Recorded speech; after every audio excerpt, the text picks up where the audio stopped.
Hey BookTube, this is Friday Reads.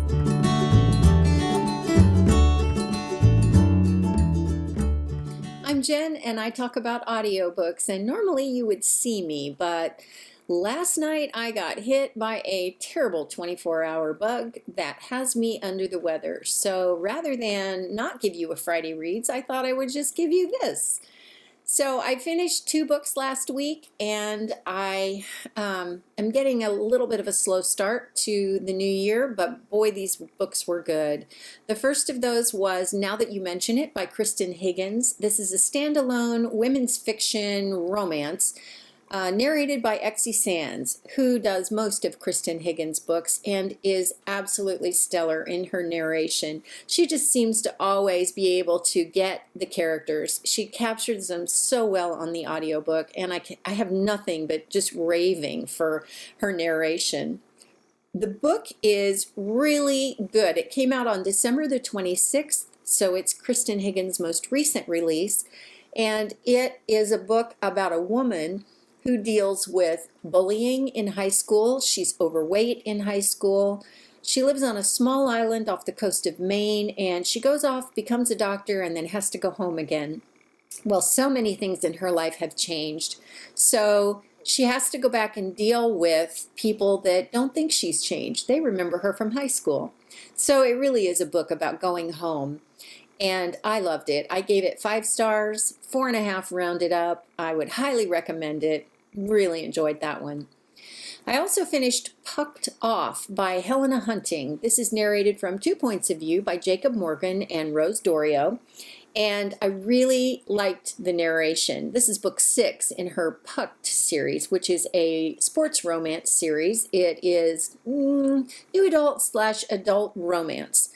And it's got a lot of depth to it that I didn't expect. Jacob Morgan does a Scottish accent that sounds more Irish than not, but by the end of the book he kind of had it right. And then Rose Dorio, while I didn't love her voice, I still think that she pulled off the character really, really well.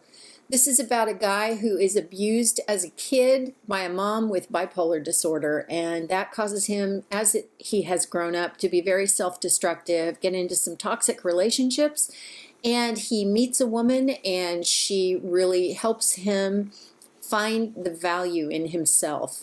So because of that, I ended up giving it 4 stars. It was definitely an above-average romance, and I really enjoyed it. I have started Miracle on Fifth Avenue. I started that back before Christmas. It's narrated on audio by Jennifer Woodward, and it is by Sarah Morgan. It is part of her Manhattan series. But I just can't do it. You know what? I just don't like this narration. So I think if I'm going to finish this book, it's going to have to be in print. So I may see if I can grab that on Kindle Unlimited for my iPad. I have also been listening to The Crown's Fate. This is by Evelyn Skye, and it's narrated by Steve West, and it's very good. I'm just not overly interested in it right now, and I don't know why that is. So not sure if I'm going to go back to that and pick it up and finish it. Probably I will in the coming week, but we'll see. And lastly, I got a book as a gift. It is Invictus by Graudin. It's narrated on audio by Maxwell Hamilton. It is YA and it is time travel, but it's also a heist story with a kind of a cast of main characters. So I am hoping that I can pick that up on audio this week as well.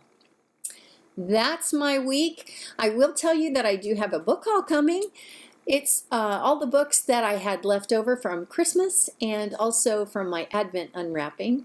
So I will be happy to show you that, and also my new earphones that I absolutely love. They're Bluetooth and they're made by Jabra. So I hope you have a great weekend. I hope it's warmer where you are than it is here. It is 0 degrees Fahrenheit, so it is pretty chilly where I live. So have a great weekend, and I will see you next time. Thank you so much for watching.